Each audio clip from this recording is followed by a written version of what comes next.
Мила, ти благодарам многу и тебе, а и на твојата соговорничка на Јована од Кратово, која ни го воскресна ткаењето.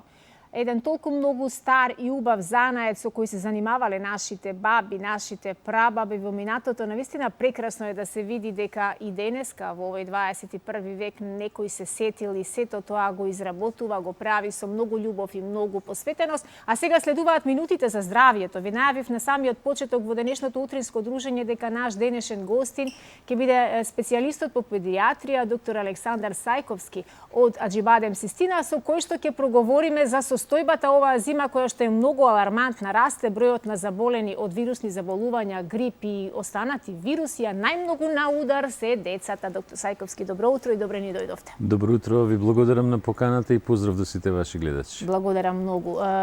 Непрестано читаме и непрестано слушаме дека некој во нашата непосредна близина е веќе болен, веќе има одредени симптоми кои што ги опфаќаат целото семејство, од највозрасните до малите, почнува со температури, со други симптоми на настинки, завршува понекогаш и со силен стомачен вирус. Што велат вашите статистики токму во овој период од годината? Распустот веќе заврши, учениците се вратија во клупите и имаме една чудна зима во која секој од нас очекуваше некако со оглед на тоа дека веќе ковидот и да не го спомнуваме, иако тек тук се споменува, сите очекувавме крај на пандемијата, но еве вирусиве повторно ни се вратија во мода. Па да, у суштина морам да ви кажам искрено, вирусите никогаш не излегоа од мода, ама особено во овие зимски месеци. Грипот не се споменуваше 2 години. Да, точно. Грипот фактички не се споменуваше 2 години додека траеше короната. Сега е, онака да кажам, брутално жесток овој грип, оваа инфлуенца сега што е. И вистина амбулантите се полни. Значи болни се доминантно деца, меѓутоа и возрастни луѓе. Но она што е интересно, што сакав да го споделиме со вашите гледачи е тоа дека ние доскоро мислевме дека обично кога ќе се разболи еден човек од еден вирус, дека тој сам по себе ги поништува другите инфекции, нели, у моментот има грип. Тоа баш не е така, значи може да бидат и два вируса и комбинација од два вируса, и тоа е и опишано сега и со корона инфекцијава, дека имаше, например, имало дечиња кои што има и корона и варичела, односно сипаници у исто време. Сакам да кажам, овој период нашите бројки, односно актуелните податоци покажуваат дека е многу висок бројот на деца што се разболуваат. Десеткувани се на некој начин, да кажам, градинките и школите, амбулантите се полни, меѓутоа и она што е карактеристично не се само деца, доста и возрастни исто, со многу високи температури, баш онака жестока инфекција овој вирус, оваа инфлуенца оваа година. За разлика кај вакцинираните, од инфлуенца вакцинираните, таму веќе ситуациите се позаштитени, така да тие луѓе што ја примија вакцината за грип многу подобро поминуваат. Да, но вакцината за грип ја прима она возраст 60 плюс, би рекла, или некаде што се во второто полувреме од животот, така. Па добро, да, мада видите во западноевропски, одредени западноевропски земји прво се вакцинираат децата, па после возрастните. Зборам за грипот, нели? За другите вакцини нормално. Меѓутоа, факт е дека ние, значи зборам на сите нивоа во педијатријата во Македонија, сите доминантно педијатриските амбуланти се пуни, така и во нашата болница во Аџибадем Систина е пуно, педијатријата е полна. Така.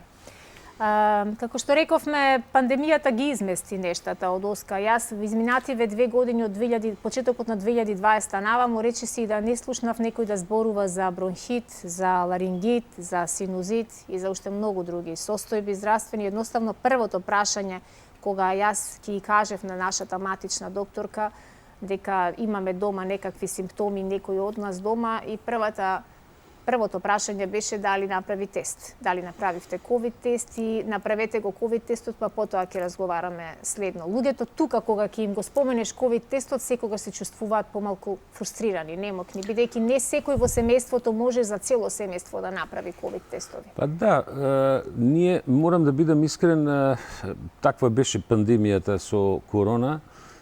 Се бараше она што велиме место повеќе во болница за луѓе кои што треба да се лекуваат. и на многу места се лекува многу оделенија, да кажам, или многу болници од некоја своја рутинска патологија што ја работат, стана болници за лекување на корона инфекцијата. Мислам дека тука не е само ова што рековте вие, ларингит или бронхит, значи се заборави на некои болести од типот на малигни болести, рана детекција. Тоа па да не зборуваме, да, тоа сериозно, значи направи тоа беше голем удар на другиот дел на медицината. И јас се надевам, еве и најави има дека ќе се прогласи крај на пандемијата на корона инфекцијата. Да, тоа и го исчекувавме деновиве, но веројатно ќе се одложи за напролет. Па најверојатно на пролет, иако има најава Австрија многу брзо да ја укине, меѓутоа и Светската здравствена организација као да ќе ја укине, но факт е дека ние се уште имаме болни со корона. Значи има и ке возрастните, има и ке децата. Не е таков бројот и не е во таа жестина како што беше на почетокот на инфекцијата, со корона инфекцијата. Сега во моментот доминира грипот, односно таа инфлуенцата. Да. Зошто децата се на удар најмногу? Па, знаете како, децата се, ние тоа стално го збориме у педијатријата, има една сентенца која е многу интересна, дека детето не е возрастен човек во мало. Баш не е така. Значи има многу разлики во многу делови во системи кои што функционираат кај децата, кои тек треба да зреат, а еден од тие системи е имунолошкиот систем. Значи на детето му треба време имунолошкиот систем да му созрее. И значи децата кои ќе се родат, они имаат еден дел од имунитетот кој што е одлично функционира, ама не е целиот. И во фаза кога зрее имунолошкиот систем, нормално е децата да имаат повеќе инфекции, очекувано е да имаат повеќе инфекции отколку што имаат возрастните, затоа што кај возрастните луѓе веќе некаде 5-6 година така се балансира имунолошкиот систем, така да децата генерално многу почесто може да се разболат. Но она што нас ни е клучен проблем, особено на Балканскиот полуостров, целиот овој регион, тоа е да на минимално покачување на температура луѓето веднаш ќе реагираат со потреба да се даде антибиотик. Да. Значи, објективно нема потреба. Кога имаме вирусна инфекција, значи, клучот, знаете како, медицината се развива. Медицината не е останата од пред 20 века и сега иста, нели? Пред 20 години со крпа ракија се лекувале и со други... Ние денеска имаме, прво треба диагноза, значи брза, ефикасна диагноза и после тоа да следи терапија. Значи, оно што е клучно сега, што треба да го направиме, еве у оваа фаза да кажеме, тоа е да се постави диагноза дали детето има вирусна инфекција или има бактериска инфекција. Како да ги разликуваме симптомите? Па, знаете како, видите, симптомите и така, значи, самите симптоми може да се преплетуваат, самите симптоми. Зависно од типот на бактеријата, ако е бактериска инфекција или од вирусот. Нели, малакселослабост се јавува и кај дете кој има воспаление на грло и дете кој има грип, или возрастен исто. Меѓутоа, она што ние треба да го направиме, тоа е да се диагностицира, уз прегледот. Значи, ја еве сега навистина ја користам оваа прилика да апелирам до сите гледачи. Значи, ние имаме момент каде што стануваме полека интернет доктори или Viber доктори. Значи, луѓето праќаат слики. Тоа не е така. Не се носи диагноза, нити третман на лекување. Значи, пациентот мора да се пипне со рака, да се слушне со слушалка, да се прегледа грло, да се види. Значи, повеќе елементи мора да се види. На прегледот може со релативно голема сигурност да се каже дали е вирусна или бактериска инфекција. Но на тоа следи сега имаме барем модерна лабораторија во која што може да се диференцира дали се работи за бактерија и вирус во рок од неколку часа со овие новите брисеви, да кажем. Так. Пред малку, не знам дали добро ве разбрав, рековте дека толку е многу специфична ситуација во периодот на пандемија, дека може истовремено едно дете да има и ковид, може да има и варичела. Да, тоа е. Може истовремено да има и грип и ковид? Може. Може. Видите, тоа не е често. Одма да ви кажам, меѓутоа може да се појави како ситуација и управо пак сакав тоа ми беше поента што сакав да кажам, дека треба родителите, се зборам и за возрастни, нормално е, ама доминантно за деца, пошто ја работам со деца. Значи, ова модерно време со ова нова технологија на овие така наречени брзи антиген тестови и PCR тестови може да се диагностицираат вирусни инфекции кои што и бактериски, значи да се диференцира дали имаме 1, 2 или 3 вируса и дали уз нив имаме бактерија или немаме бактерија. Не треба да се уздаме само на крвна слика и ЦРП, тоа е она нешто што рутински родителите го прават. Впрочем, и ние тоа го правиме у систина, значи зимате бриз, за пар часови добиваме информација дали се работи за инфлуенца А или нели, па уз неа и корона или не. Значи такви се сега модерните тестови со кои што можете брзо да дојдете до диагноза. Така. Доктор Цајковски, најголема ноќна мора за мајките, предпоставувам и за татковците, се кога детето има температура и кога температурата е повисока од 38-39. Велат тогаш беле косата на мајките и секоја мајка не е во можност да биде разумна по тој момент и да направи нешто во домашни услови пред да го носи детето панично на лекар. Што е она што мајките во такви состојби мора да знаат дома, да го препознаат за да знаат дали е ситуацијава дома да го третираме детето или веднаш да се обратиме до првата амбуланта? Знаете како, овде има две сентенции кои морам да ви ги кажам. Едно е температурата, а друго е чувството на мајката. Ние мораме да се држиме, значи без оглед, сите родители можеме да кажеме дека од страв може да бидат во одреден момент нерационални. Тоа е само од страв за здравието на собственото дете, нормално. Апсолутно. Меѓутоа, филингот што мајката го има, треба да не води. Затоа што, знаете како, односот мајка-дете не е само емотивен, него е дури и органски. Нели, за време бременост има размена на клетки меѓу мајката и детето и плодот, да кажам, бебето, фетусот, и тоа е нешто што останува и после. Така да, првата лекција во педиатријата кај нас е, затоа сега ќе ви одговорам за температурата, е внимавајте и слушајте мајката што збори. Она има најголемо чувство. Тоа е објективно така. Второ е за температурата. Ние имаме некако вроден страф од температурата кај нас, иако се обидуваме секогаш на родителите да им објасниме дека температурата е во основа одбранбен механизам. Дека во основа кога баш за децата кој ќе дојде на 38,5 температурата се активира, тоа е сигнал за активација на имунолошкиот систем. И тој сигнал за активација на еден дел од имунолошкиот систем у основа да продуцира клетки кои што ќе го нападнат агресорот, едноставно така да кажеме, нели?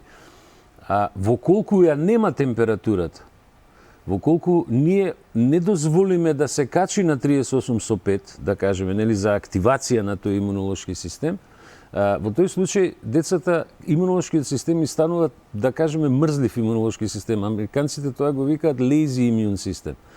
Значи, не треба на 37,5 одма да се даваат лекови за симиње на температура. Нема потреба.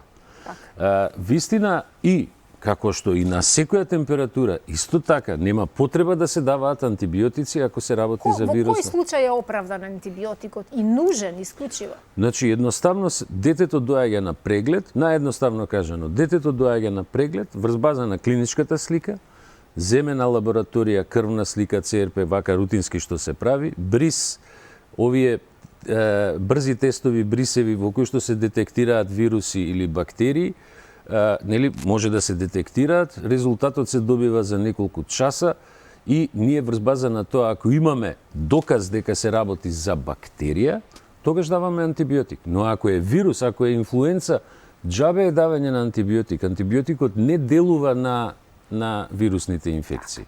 Доктор Цајковски, некаде чинам беше април минатата година, може би грешам пред или потоа, може би било некој месец дена, паднаа маските во затворен простор и во училиштата престанаа децата да носат маски. Дали може би повторното користење на маски во затворена просторија во вакви делови од годината, периоди кога е многу зголемен бројот на заболени од вирусни заболувања, би можело да го намали бројот или да превенираме на некој начин? Па добро, да, маските секако може да помогнат, мислам искрено, реално, меѓутоа сега кај нас маските, да речеме во моментов задолжително носење на маски е само во болничките установи, во амбулантите и во болниците. и маските се тргнати значи од школи, од било кои места каде што луѓето се собираат. После ова, да речем, 3 години изолација на некој начин, нели, баш заради коронава, искрено да ви кажам, ние и очекувавме дека ќе има онака, да кажам, поинтензивен удар на некој вирус, особено на грипот, затоа што сепак луѓето беа во помал контакт. Тој социјалниот момент го изгубивме на некој начин, да кажем, особено децата. Да. Нели, и градинки, и школи, дел не работеа, онлайн беше, така да го немаше оној феномен на мешање. Она што секогаш го зборуваме, дека децата треба да се промешаат, треба да си разменат антигени, ние тоа така би го рекле, нели, како за имунологија, за да може имунитетот да зрее. Но она што сега ни се случува заради немешањето, нешто почнува да расте бројот на деца со алергија. Тоа е едно со друго врзано. Кога нема стимулација антигена, да речеме, од вируси, од бактерии, тогаш почнува алергијата. Колку е поврзано сето овие нови појави, алергиите што ги споменувате со отсуството на чист воздух, што тоа што имаме се позагаден воздух, особено во зимниот период, јануари и февруари? Па знаете, за жал не се тие статистики случајни и она што беше дека Скопје е еден од најзагадените градови во светот. Во топ 5 беше долго време, да. Ја имам впечаток дека никој не сака да се зафати со тој проблем кај нас. Иако постојат веројатно можности тоа да се реши, да, сигурно. Аерозагадувањето е еден од клучните фактори за оштетување на дишните патишта. Тоа треба да го знаат луѓето. Значи не е само она мерење на PM честички 10-ки, 2,5. Значи колку е помала честичката, толку подлабоко може да продре во дишното стебло. И најмалите честички влагаат во најмалите бронхи, во тие алвеолите, каде што се врши размена на гасови, и прават состојба на хронично воспаление. Значи, сосема очекувано можеме да најдеме и да видиме голем број не само на хронични болести, влошување на хронични болни и појава на болести се повеќе на респираторниот систем. Значи, аерозагадувањето на вистина колку може да се избегне, тоа го држиме на предавања секогаш кога зборуваме и за имунитетот на децата. Кога велиме да, дојте ги децата што може, нели, дека е доењето протективен фактор и аерозагадувањето да се избегне, пушењето во затворена средина, но за жал сите сме сведоци дека тоа нема некако решение кај нас. Тешко се менува свеста на луѓето, можеби во овој случај поради аерозагадувањето единствено би биле маските на отворено оправдање, особено за луѓето кои пешачат или кои одат. Па маските јас извинувам што ве прекинав, меѓутоа маските за отворено, ако збориме само чисто како аерозагадување, вие ќе се сетите пред короната имаше туристи што доаѓаа од Јапонија и си носеа маски. Чудно ги гледавме, да. Така беше, нели?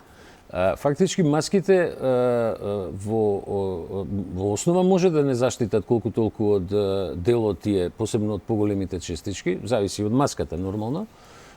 И тие во состојба на аерозагадување не е лошо да се носат. Меѓутоа ние ја немаме таа навика за такво нешто. Да, ние немаме многу навики, но еве нешто добро имавме и во пандемијата, научивме чисто да миеме раце. Тоа да. Тука некаде пред самиот крај би сакала само уште едно прашање, поточно препораки и совети до сите млади родители, до сите родители кои што еве оваа зима имавте средба со вирусот, без разлика дали беше тоа грип или некои други вируси кои што ве задржаа предолго дома, кои што можеби ве поминаа сите вас дома. Ајде малку препораки околу исхраната, што е нужно да даваме во тие денови на слабост, на општа слабост, на висока температура, течности можеби повеќе.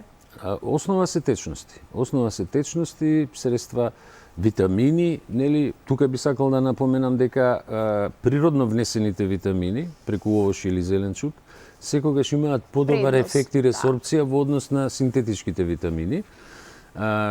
И, значи, едноставно, внесување на релативно полесна храна, не многу тешка храна, внесување на доста течности, и избегнување на факторите кои што може да ја влошат целата состојба. Сега ќе се вратиме пак аерозагадувањето, нели, качите го вашето дете на некое повисоко место, у Скопје на водно качите го, например. Барем еден ден во неделата. Да, за да може да дише малку чист воздух. Користење на пречистувачи дома, да речеме, исто така кога е во прашање аерозагадување, но она што топло би им советувал уште еднаш на родителите да сепак, значи кога детето ќе се разболи, да не биде систем на Google-изација, што би рекле, него да дојдат на преглед, да се направи целата она постапка на лабораторија што е потребна за да се диференцира каков е типот на инфекцијата и после тоа да може да се третира како што треба. Така.